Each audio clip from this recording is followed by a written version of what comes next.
Bible. You know, it's kind of a commonplace these days that the Bible has about 10 times as much to say about money as it has to say about sex. But we fight about sex. We just ignore the parts about money.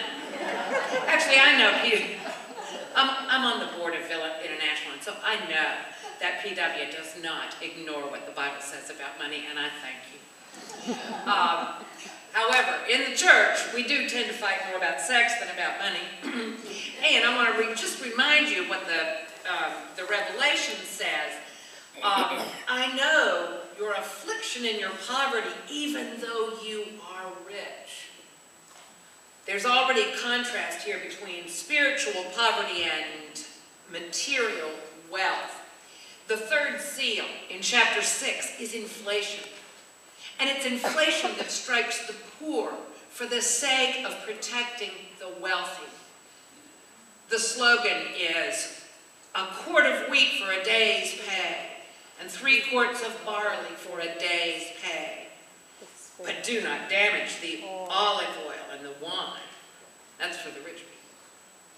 You think we're the first people who had day laborers? No. Rome invented day laborers. In chapter 18, the seer condemns the rich merchants who live in luxury and laughs at the weeping merchants who come to the end of their monopolies. In another one of the letters, the seer says, "For you say, I am rich, I have prospered, and I need nothing." Ooh, there is an indictment not only of ill-gotten gains, but of conspicuous consumption. That one pinches really close, at least in my neighborhood. The merchants of the earth have grown rich from the power of the whore's luxury. Another indictment of Rome's conspicuous consumption. It was a stock value of Greco-Roman society that the wealthy and the powerful are supposed to demonstrate how wealthy and how powerful they are. So that at dinner parties, for example, overindulging is considered mandatory. You're supposed to give your guests too much food so that they get sick from overeating and overdrinking. And all of your dinner parties are open to the world. They're supposed to be visible. Your dining room is a space above the floor level in your house so that people walking by your house can look in and see you entertaining all those important people and how much expensive food you're giving them. And the seer says there's something really, truly rotten in the state of that conspicuous consumption. The whore, he says, glorified herself and lived luxuriously. So give her a like measure of torment and grief. This is a pretty vicious retribution. And the kings of the earth who committed fornication, that means that's code language for idolatry. That probably doesn't really mean sexual immorality.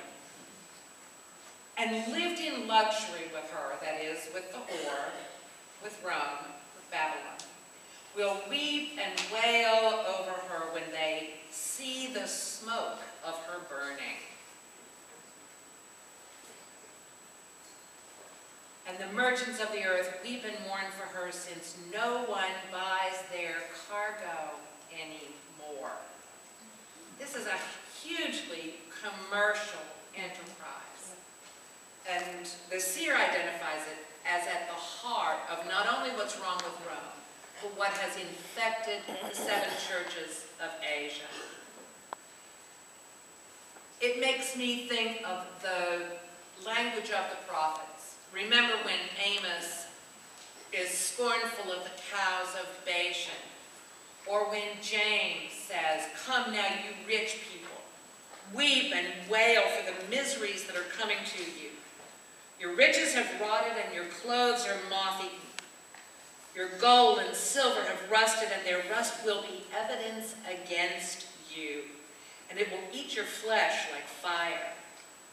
You've laid up treasure for the last days, all right. Listen, the wages of the laborers who mowed your fields, which you kept back by fraud, cry out.